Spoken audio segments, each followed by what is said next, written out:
We have 7 topics, 5 minutes each, and you can see them right here. We'll jump in. The structure is going to be someone is going to speak on a topic,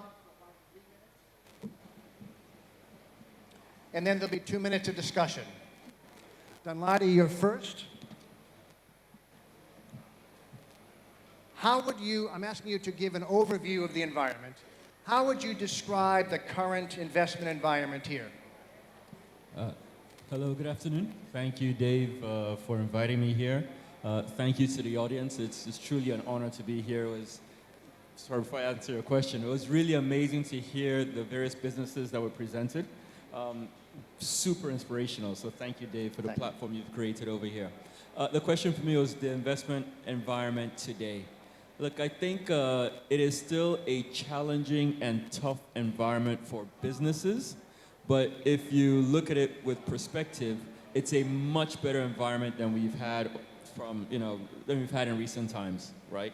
I think if we go back, say, 10, 12 years, between 2015 to 2014, 2024, the markets were terrible, is what I'd say. Lots of volatility, currency volatility, high levels of inflation,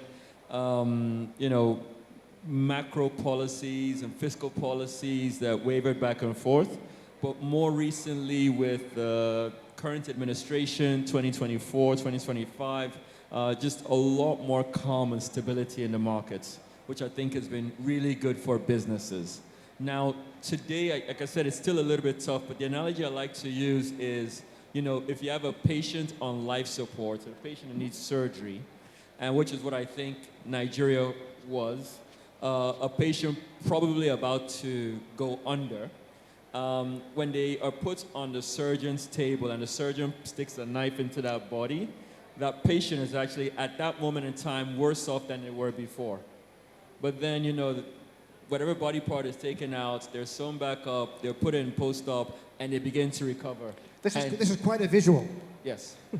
And we are in that recovery process. We're actually now out of the hospital, and we're back up at home, and we'll soon be running again. So the summary is, I think, look, things still look a bit tough, but it is far better than before, and the future truly bodes well.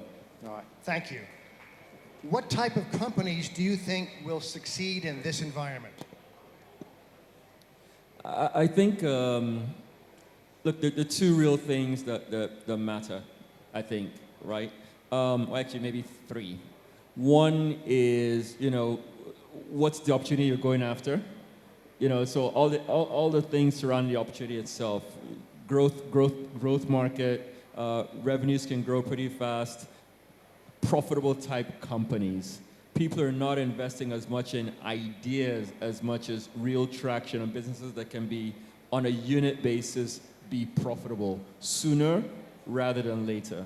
The second piece is just the management team and how experienced is the management team, and not just the founder, but the collection of the C-suite executives, right?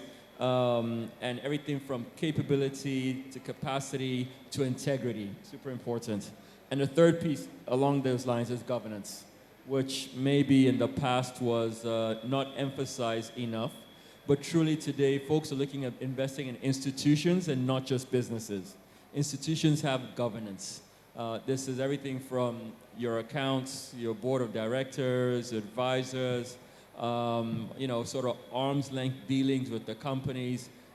Governance oftentimes is viewed sometimes as being a hindrance to growth, but really is absolutely critical to attracting funding. Thank you. Since 2008, when you started Verod, has the quality of companies changed much? And if so, why? I certainly think the quality of companies have changed quite a bit. We're seeing just, I think, far better sponsors and entrepreneurs. They're more experienced. My guess is back in 2008, there were fewer examples of entrepreneurs to follow. There were also far fewer platforms like Cascador or other incubators to support entrepreneurs. I think the work that you've done and other incubators have really helped to accelerate the growth of these companies and provide them with governance, provide them with examples, connect them to industry sources where they can, raise financing at slightly cheaper levels, be that equity, be that debt, connect them to customer bases, and really just inspire management. So I think with every sort of generation of entrepreneurs, they get better. Okay, thank you. Idris, you've got 15 seconds. Do you want to add anything? Yeah, I think just kind of overview that is said, I think in terms of what kind of companies survive, I think it's going to be companies that can make money, right? And that differs from 5-10 years ago where you just waste and waste and waste. I think what we're seeing right now is their ability to be resilient, right? And it's going to define the companies that make it out, because even though there's more capital on the table these days, I think that capital is more discerning. And you see that complaint from founders that they're not getting invested in, even though there's more capital. So I think it's going to be about companies that are built to be resilient, and I think that's probably going to be a difference in what we've seen in the past. Thank you. It should be 5 minutes here on the clock. 5 minutes on the clock, please. Okay, thank you. Idris, congratulations. You've just closed first close of $43 million on your Alpha Fund. You're taking ticket sizes of $1 million plus. What kind of company are you looking for? Thank you, Dave. Again, thank you for inviting me and for the good work that Cascador has done over the couple of years. Before I describe what we're looking for, I think it's important to understand what we are at LoftyInc Capital. So we're an early-stage Pan-African VC fund that has evolved over the past 12 to 15 years. When we wrote our early checks in 2012 into, for instance, a 20-year-old E. Aboyeji, who we backed when he was building Andela, we've evolved from where we're writing pre-seed checks to now where we're writing what we call late seed checks, pre-series A checks, where we're investing in companies that are approaching about $500,000 in annual revenue, who have repeatable revenue, who have a proven product, and are looking for capital to scale that, and also readiness for the institutional rounds. So that's really what we're looking for today. Our check sizes are between $500K to $2 million at entry, and we're able to double down at Series A and beyond up to $5 million. So really think of it as this way. You are proving your product at seed. You are not yet ready for the big money institutional funders. You still need some help to get your systems going, some help to get your ESG going, to get your finances in order. So we come in and are able to write that first check at that point in time that prepares you to be able to take upwards of $5-10 million, in which we also participate. And that's really what we're looking for. We are put across the continent, so Nigeria, Egypt, Kenya, everywhere. But in this particular fund, we're investing in about 25 companies. And really for us, that's different from our previous model, where we had about 50 companies that we're investing in and smaller checks. So these days, it's bigger checks, but still we're willing to work with our folks who are really building in these economies, but who are trying to cover that gap. So the real goal of this fund is to improve the graduation rates, get people from seed to Series A. Thank you. Do you invest in real economy companies or just tech? So I think it's a false dichotomy, right? Pardon me, Dave, to actually separate tech from real economy. Because at the end of the day, if there's no real economy, there's nothing we're investing in. And when we look at the successes we've had in Nigeria, for instance, from Money Point, it's built on a real economy. From, even Flutterwave, right? Again, I think the key for us is this. Africa's growth is in its real economy. What we do is then back companies that build a digital layer on top of these real economies. And the way we define it is what we call the everyday economy, who is building tech-enabled solutions for the everyday economy. Now, I deeply agree that tech companies make a difference in the real world. But I want to press you, do you invest in companies which are typically called real economy companies? Without a technology component, no. So for instance, if all you have is just a farm business, a livestock business, we won't write the check. But if there's a way you leverage technology into improving that, into augmenting that, yes, we'll write the check. Do you invest in companies who, when they grow, yes? Take for instance, Move, right? Move was providing vehicles, right, in the real economy. But there was a technology component to that, and we backed them, we're probably one of the first checks into that. So that's the way we define it, right? Where you're building in the ecosystem, whether it's even, take Omnibiz, for instance. Omnibiz is supporting traders in the real economy, right? But they're leveraging technology in doing that, and we back companies like that. That's really what we do. Thank you very much. Could you teach us, do DFI LPs have different expectation than financial LPs? Yeah, so we're privileged in this new fund to have about 7 DFIs, which is a lot. But I think that, yes, there's a greater expectation from DFIs around the ESG impact expectations versus financial, right? But I think for us, because we're coming from a background where our first 2 funds were really driven by family offices and local HNIs, and who are very revenue and very financial returns driven. So we're able to straddle that middle. And the reality is this: no matter how much DFIs want impact, if in 2 funds, 3 funds, you're not able to show financial returns, DFIs won't come back, right? And lastly, the way I say it, the real measure of impact in this country, in this continent, is jobs, right? If you're able to provide jobs, create companies that provide jobs, then you tick the impact box, right? Even if you're not measuring all the GHG emissions and all the nice fancy stuff. At the end of the day, you can't help the poor by becoming poor yourself, right? So you need to build companies that are real, provide real value, and generate revenue that then leads to financial returns for investors. Thank you very much, Idris. I just want to close with this session, this part. Dunladi, you told me years ago, people think that you're here to make money, and you are. But at a very personal level, you told me what your sort of life mission was. It was about jobs. Do you want to repeat that for everybody? Just to put a human face on all these PE and VC and banker people up here? Yeah, no, thanks, Dave. But I think we all share that in common, right? Yeah. Yes, sometimes our industry is associated with being capitalists, but I think there are easier ways of potentially making money than what we all do, right? And there are easier parts of the world to be in our roles if it was all about just the financial bottom line. We clearly are just trying to support our governments, our economies, our countries, and our people by creating jobs and creating sustainable jobs. So, yeah, I think we all share that in common. Thank you very much, and I know that comes from your heart. Okay, working capital, Darlington. What do you want people to understand about our partnership and funding the growth stage sector in general? Okay, thank you so much, Dave. Yeah, just to be sure it's working. Thank you. So I'll start with working capital because it all dovetails into the partnership as well, all right? Working capital is very critical. Sometimes, in fact, most times, businesses can survive short-term non-profitability, but you can actually survive even a couple of months without working capital. You'll be dead in the water. So working capital is very, very critical. But having said that, how easy is it to actually access working capital?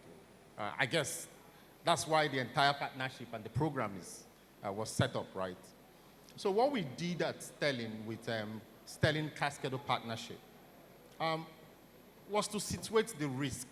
Because let's be clear, growth capital comes with some level of risk because these are new ventures.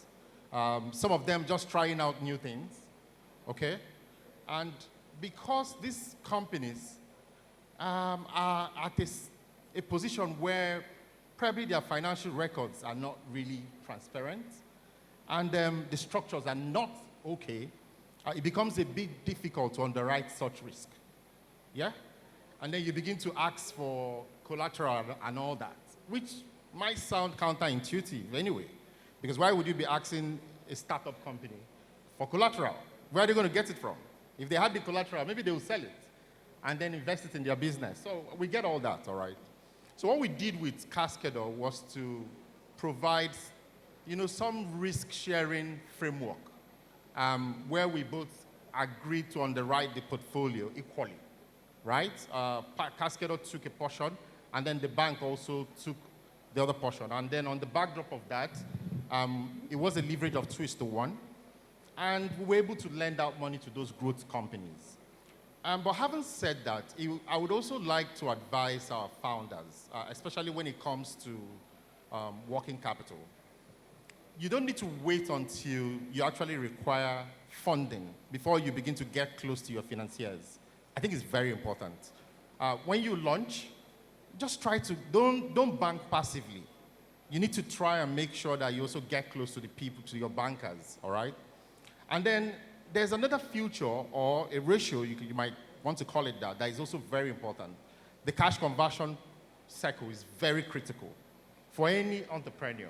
You need to understand how long it takes you to build your inventories and how long it takes you to also bring those monies back. Very, very important. The third thing I would like to talk about is collateral, because I know collateral is very, very key. Banks still ask for collateral. We do ask for collateral, especially when you're not sure of that credit.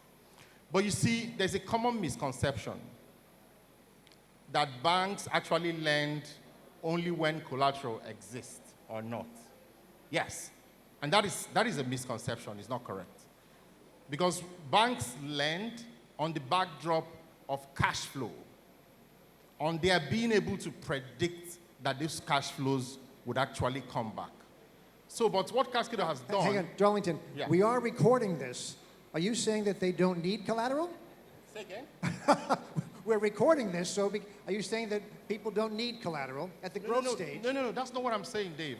That's not what I'm saying. What I'm saying is putting collateral is just a secondary mode of repayment. The primary mode is cash flows. So if there are no cash flows and you have the best quality of collateral, the credit will not be approved.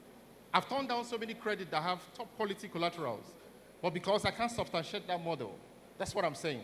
So when you put that in the front, you miss the step. That's just what I'm saying. Yes, and I think it's also very important to invest early in having, transparent reports, right? Financial statements, very, very critical. And then in putting also the right structures. Structure is not bureaucracy. Yes, because some founders feel that, okay, bringing in a few friends that are very adept in some areas of your business, even if you can't pay them, that it might slow your operations down. It doesn't. It adds more value to your business. And these are the things that bankers look at. A bank will want to look at the structure. If you understand what the bank is going to ask you, you're already 40% ahead of the curve. Thank you very much. And I just want to say that sometimes when a startup company, a growth stage company comes to a bank, the demand for capital just seems hard to understand. You say that you want me to grow, but you ask me for the impossible. Sometimes DFI money comes in, and still they're asked for the impossible. We don't have collateral for our working capital. But I just want to make it very clear that I know that you personally, Abu personally, that you strongly want to do what is best for the environment. Absolutely. But you have a fiduciary responsibility in the business model of a bank. So when you say, I can't lend to this company because it's too risky, or I can't lend without the collateral that you don't have, it's not because you don't want to as a person. The humans at Sterling have a heart, even though the business model makes you responsible to, avoid risk. I just want to put out there that you're good people when you go home. All right. So DFI programs. DFI have a lot of money, and they want to give it to you because they're nice. Is that close? You look concerned, Ijoma. So what was that? Oh, is your microphone working? Oh, no, that's fine. Fine. So I want to talk about DFI programs. Ada was hired by the AFDB as a special advisor to design the Nigerian implementation of the Pan-African YEIB program. So Ada, what would you like us to know about the program? I think my talk already started, but we'll get going. $160 billion. That's the financing gap we're talking about when we talk about entrepreneurship in Africa. $160 billion. That's what entrepreneurs need.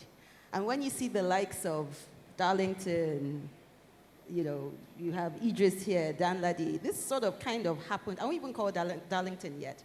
Idris and Dan Ladi kind of came on the show maybe about 20 years ago, max, right? Venture capital, 10 years. Venture capital, 10 years ago, to provide and get into that number. But you have the banks they were the only ones that people could go to. These entrepreneurs would basically say, the banks, I need money, I need working capital, it's the bank. And I remember just thinking, but the bank is not set up to fund you, right? They have to answer to their shareholders, they have to make a return, and pretty much you're not set up, and all the things that Darlington has said. So high interest rates, people would complain about, young entrepreneurs would complain about, and we see it, high inflation, the cost of capital is just a different level. So enter DFIs. DFIs right now, I think in Africa, we've identified about 50 plus DFIs providing financing interventions to entrepreneurs in Africa. 35 of them are very active. Over 35 of them are very active. But over $7 billion over the last 10 years of what they've been putting money towards is financing through the likes of the banks, through the likes of Sterling. So at the end of the day, the money comes to a Sterling at maybe a cheaper rate because the DFI says, I have a AAA rating. I can raise my money cheaper, so I have an advantage, right? So my cost of capital is less. So because of that, I want you, Sterling, to give single-digit interest rates to these entrepreneurs because we have an impact focus. I'm picking on you. Sterling takes that money, and unfortunately, they layer on their costs. They say, oh, fees. That outfit is very expensive. Fees. So at the end of the day, the entrepreneur is like, I don't understand. I thought this was African Development Bank that said they want women, they want agriculture, they want this. Why are you still giving me this type of interest rates of double digit, right? So that became a bottleneck that we would then criticize DFIs, that at the end of the day, you're still giving this funding through banks and it's not working, right? So To be fair to Darlington, they do have to cover their costs. That's what I said. So they have to cover their, so they have to cover their costs, exactly. So you then get to a stage where over time, DFIs, you have the $7 billion over there for credit through these banks, but then you have about $340 million that's now going towards guarantees because of the fact that they know that people don't have collateral, right? So the interest rate issue or high interest rate was just one of the problems. A big problem is that you don't have the hard assets to back the loans. And so the YE program, which you see up here, and I think you can all read, was pretty much a different approach that the African Development Bank, as a DFI, was saying, how do we address these issues that matter, right? Particularly, one, through the equity fund, so we would back the likes of Idris and Danladi to keep doing what they do. It's subsidiarization, or what do you call it? You're closer to the entrepreneur. African Development Bank doesn't know the folks here today, but you guys know what they should be doing. So that has to happen.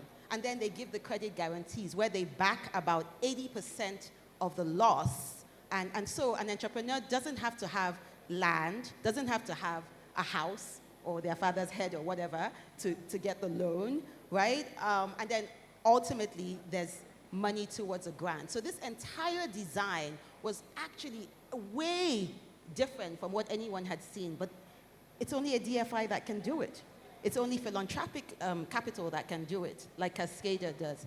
So I really want to, my hope is that with this sort of program, we demonstrated in a country like Nigeria with active entrepreneurs, and it's scaled across the nation, across the region, yeah. Thank you, and I have some sense, because you told me the other day, of how hard you worked personally to get this through the process.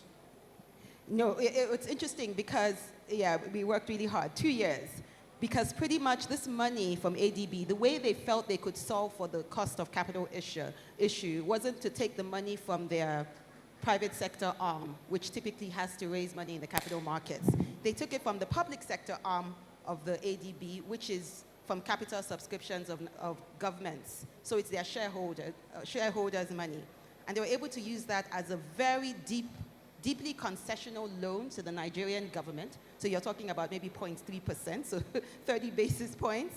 And then like 40-year tenor, 10-year moratorium. So it's almost like equity. It's really taking a long view, and that's what's different from DFIs and the folks around here. They take a long view, and because of that, they could use the money in this very innovative way to ensure that they're touching on all the aspects that make a difference for an entrepreneur.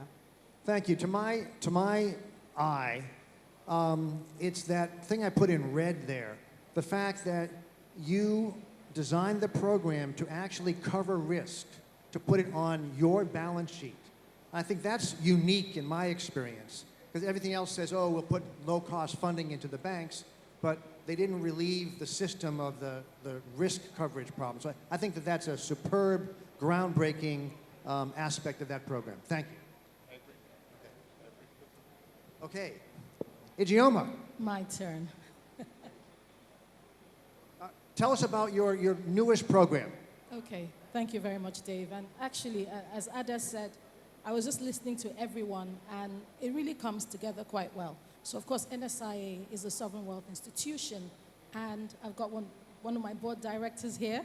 So, exactly. Essentially, our mandate is to preserve wealth for future generation, and one of the way we do that is to invest in infrastructure development in Nigeria. But what that then does is that there's a significant ticket size which alienates a number of businesses within Nigeria. The sheer scale of infrastructure gap is huge. Now, what we have now done, what we've understood also is, as a sovereign institution, we have to be catalytic. And so that then brings us to what we're doing for some of the early stage businesses. I've talked earlier on about MPI. Today I'll be talking about the NSIA JICA. Essentially what that is that we have partnered with the Japanese corporation agency, JICA, and essentially they're providing up to $14 million in grants, as well as technical... In grants. Great. As well, and that's important, and I'll tell you why, as well as technical assistance. And NSIA will provide up to $20 million in equity. The target size of this fund is $50 million. Now, what that grant actually does is it provides patient capital. It allows this fund to prioritize being catalytic over being, returns is important, but being catalytic is key So, for this fund. so that's the theme. Cascador covers the risk of our people who get loans. Ada's YEB program covered the collateral. Absolutely. And the Japanese are covering the risk in your program.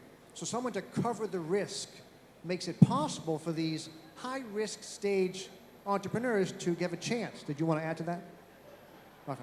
Absolutely. And what we're seeing is that, so you have this group of entrepreneurs who have gone beyond family and friends, angel investors. They are not able to access collateral from banks because of all the onerous sort of issues we've talked about. They are not ready for DFI investment. And so this fund is focused on sort of pre-seed, pre-Series A.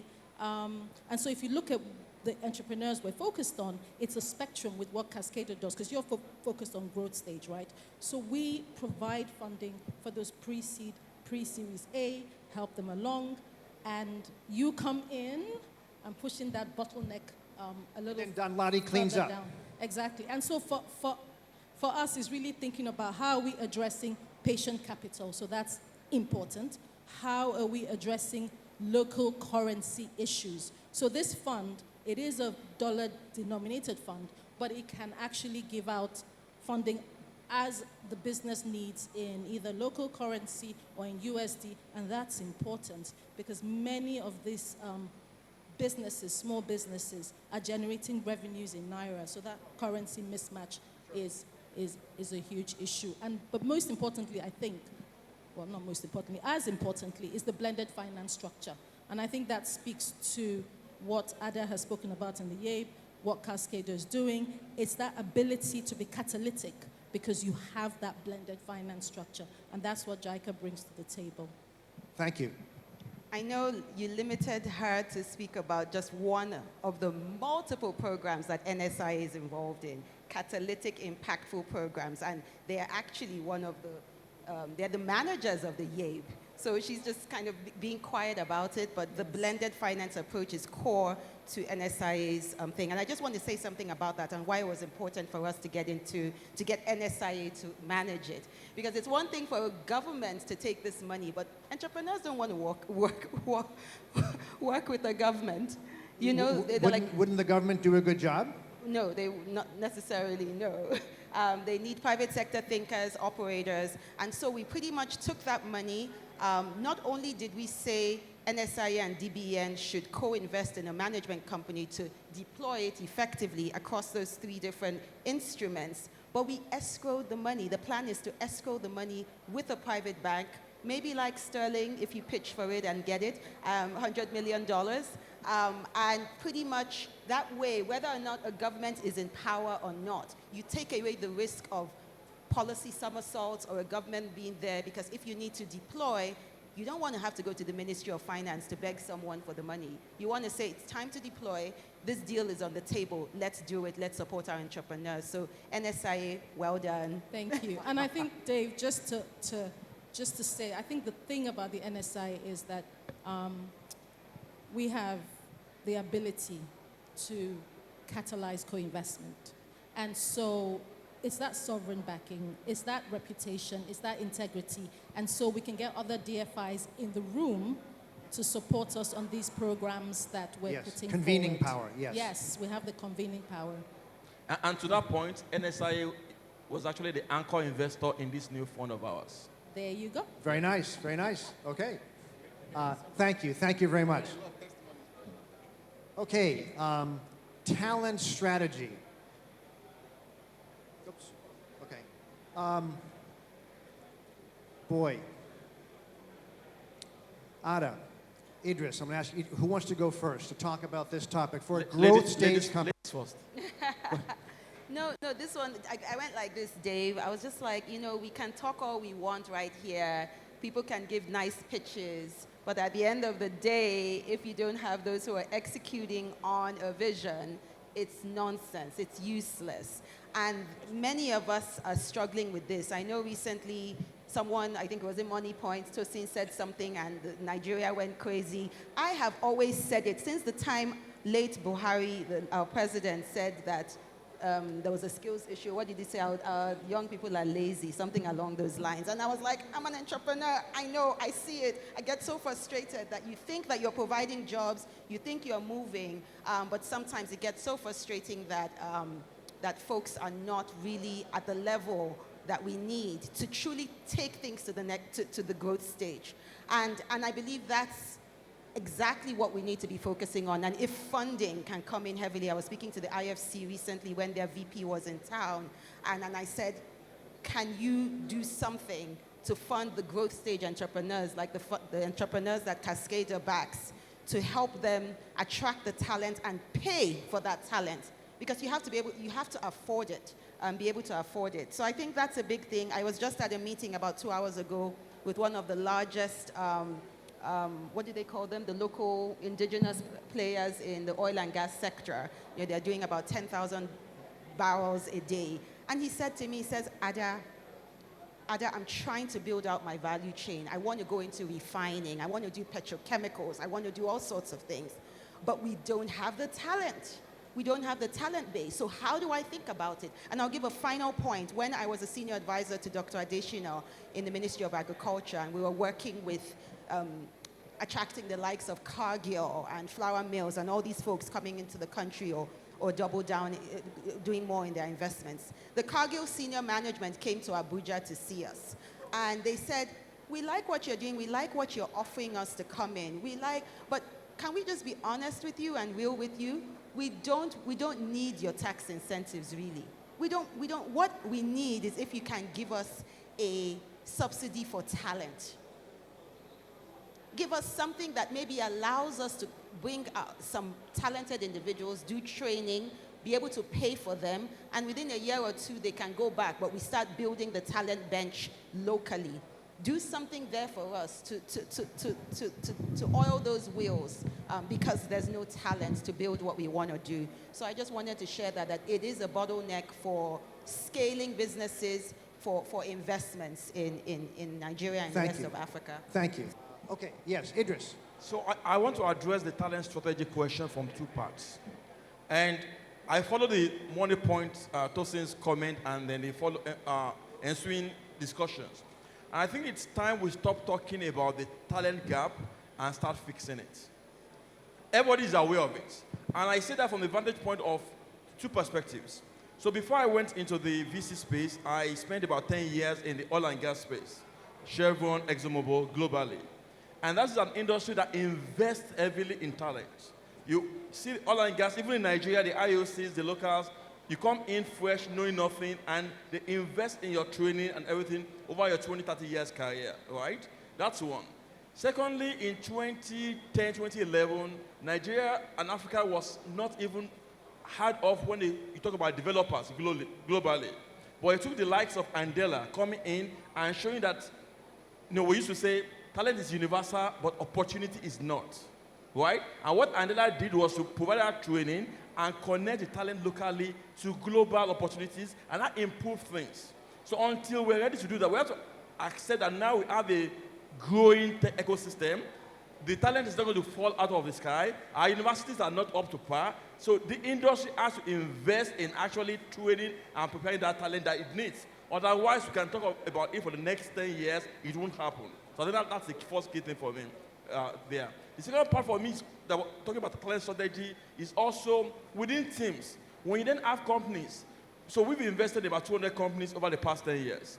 And when we see those who have failed, especially at the growth stage, it comes down to skill gaps. It comes back to you start with a founding team that is not capable of taking the company to where it needs to be, right? And you come back to founders who started out great, but who think because they have built something, now they know everything.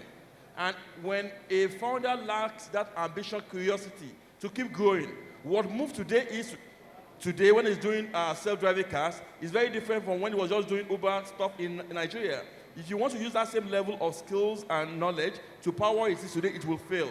So again, to summarize, on one hand, the industry, VCs, founders, DFIs need to invest in the talent training, and also founders themselves need to continue to be equipped to grow their companies. Thank you, Idris. I'd like to add my own thoughts about this, that running a business cannot be taught by someone who has never run a business. Academics in general, in America, cannot teach it. I want to put a shout out, though, for LBS, because a lot of their faculty actually have run businesses. Nigi Yusuf, Chidi Okoro, Oke Nuke, who are here today. They're at LBS, but they have real experience to share in the classroom, and I really respect that. Except, however, you have to have that experience. It can't be a consultant hired by some accelerator. It can't be a professor of something unless they really worked at it. So I just want to point that out and to honor the people who volunteer their time. And maybe it's going to be on-the-job training. The people who work at MoneyPoint, the diaspora of MoneyPoint, Paystack, Andela, Move, that'll be the training ground, and the people who become leaders of the next generation. Oh. Sorry, Dave. Yes, yes, If Darlington. if I may, I just wanted to share what we're doing in Sterling, because we have an accelerator program, right? Where what we try to do is to bring in young secondary school graduates, and then we employ them in any of our branches, right? And then we pay them. Well, you can call it stipends, right? Yeah, but it kind of aids their education. And then they get to learn. So they are learning about banking, learning about investment, learning about credit, while they are also going to school. Yeah, I know we're focused on finance courses, economics courses, and all that, but that's also another way to help. Because you did make a point when you said some of those invested might not be able to teach those talents, and I agree with you. You need on-the-job training. And that's how we're also solving that. So what we do eventually is, by the time they graduate, we absorb them back into the system. We've done that for the first batch. We're trying to do the second batch. So we try to send them to probably maybe online universities. We have MIVA, we have a couple of other ones, Nextford, that is affiliated with a school in the US and all that. That's also how we are trying to bridge the gap when it comes to training. And I think other institutions can also take a cue from that. Thank you. Okay. What do you each think the growth stage ecosystem needs most? Thanks very much, Dave. I think from our perspective at NSIA is a couple of things. Blended finance structures, we talked about it earlier on.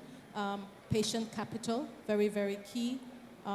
Local currency solutions. We're in Nigeria, so this mismatch of a thing is what is killing some businesses. I want to say, piggybacking off of what he said, training, but technical assistance.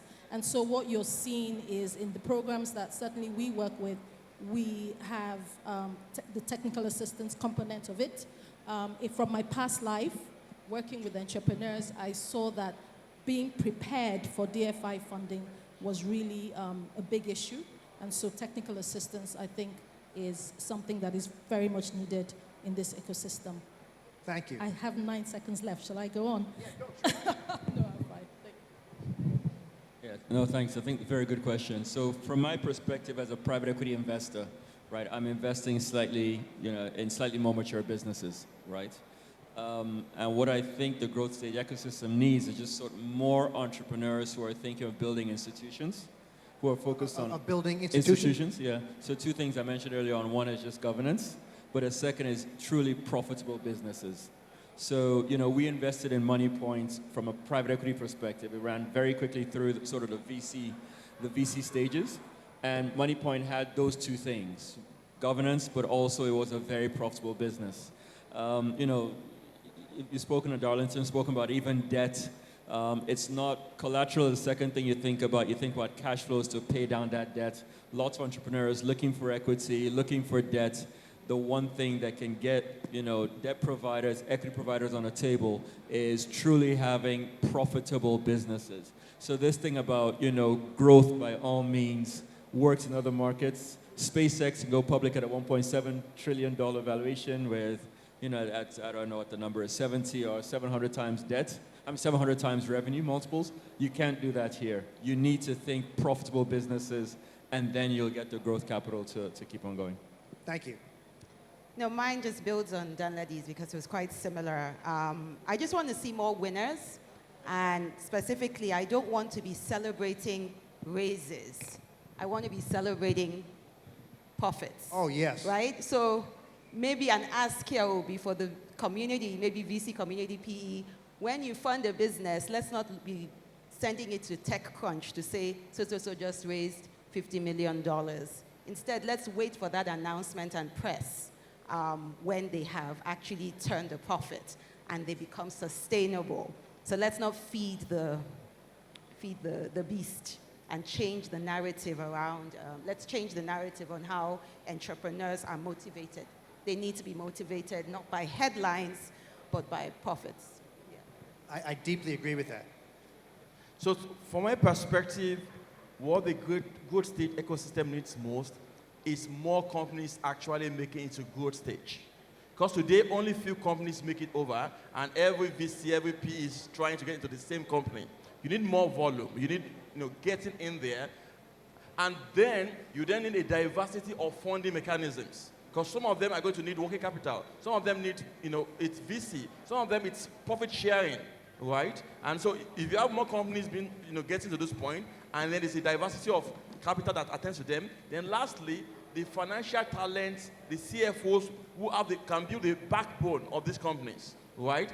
To take on this kind of capitals and to actually run companies that are institutional, right? I think if you have all those three, you would have more winners like Ada asked for. Thank you. Thank you so much. What I'm going to say lends so much with what Idris has said. I often argue that the future of SME financing in Africa, all right, it's not going to be solved by banks alone. We need an ecosystem collaboration. I like the kind of things that Ada has just mentioned going on with YEIS and what NSIA is doing as well. So, but we need to also begin to understand the place of the different types of capital, depending on the growth stage, depending on the stage of that growth company. because some of them don't really need bank loans. Some, it might be VCs. They might be at a position where maybe private equity can scale them, right? DFI can come provide catalytic capital, okay? You understand? To maybe switch some market gaps. So we need to come together, right? And then pool those funds and be able to move that needle. But if we are at a situation whereby we're pushing everything to maybe only banks or only VCs, we're going to be coming back to the same question every time. And that's why what Cascador is doing for me is phenomenal, right? Because you're helping us, you're helping us with enterprise development, making sure that they even understand finance, they understand the place of finance, and they understand the place of financial management in their business. And so for me, I think we need an ecosystem collaboration. It needs to be stronger than it is. Currently, we work in silos. It's understandable. Ada talked about profitability. I'm sure everybody wants to make profit. The bank's money is a bit conservative and all that. Yes. But when we get to a stage where we can all come, look at our faces and tell ourselves the truth, I'm sure we'll be able to push the needle further. Thank you. Thank you, Darlington. I want to come back to one of Ada's, well, before I go on, I want to acknowledge that we have some DFI leaders here. Abba Bello from Nexum, Rotimi and Chike from BOI, Bona, who's the head of the MD of NCGC, and Chioma from ICGL. I want to thank you all for being here because you're part of the ecosystem. Ada, you're right that entrepreneurs have been seduced by the VC industry, who has done a great job of teaching, claiming that to get their money means you're a winner. They've basically owned the market for the hearts and minds of startup companies, even those who might need debt for working capital more than Idris's money.